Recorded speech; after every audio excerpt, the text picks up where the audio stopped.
আচ্ছা, তোমরা যারা অশোকনগরে থাকো তারা তো জানোই এখন অশোকনগরে চলছে কিন্তু অশোকনগর উৎসব। আমরা আর বাকি থাকবো কেন, কাল আমরাও রেডি হয়ে চলে গেছিলাম উৎসবে। আর গিয়ে তো দেখি অনেক দোকান এসছে, এবার সঙ্গে ছিল নাগরদোলনাও। তারপর এক এক করে সমস্ত স্টলগুলো ঘুরে ঘুরে দেখছিলাম। দেন চোখে পড়লো একটা সোয়েটারের দোকান, যেখানে কিনা 150 টাকা থেকে 200 টাকার মধ্যে কিন্তু অনেক ভালো ভালো সোয়েটার পাওয়া যাচ্ছিল। আমরাও এখান থেকে নিয়েছিলাম দুটো। দেন চলে গেলাম খেতে।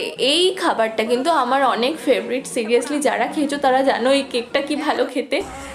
আর তারপর গান শুরু হয়ে গেছিলো, তো ফটাফট করে চলে গেলাম স্টেজের সামনে। গিয়ে তো দেখলাম মোহাম্মদ ফয়েজ চলে এসছে, যার গান শুনতে আমরা এসেছি। সিরিয়াসলি গানগুলো যা ছিল না, কি বলবো তোমাদের, অনেক সুন্দর। তোমরাও কিন্তু অশোকনগরের উৎসবে আসতে পারো, এখনও কিন্তু চলছে, এটা 18 তারিখ অবধি হবে।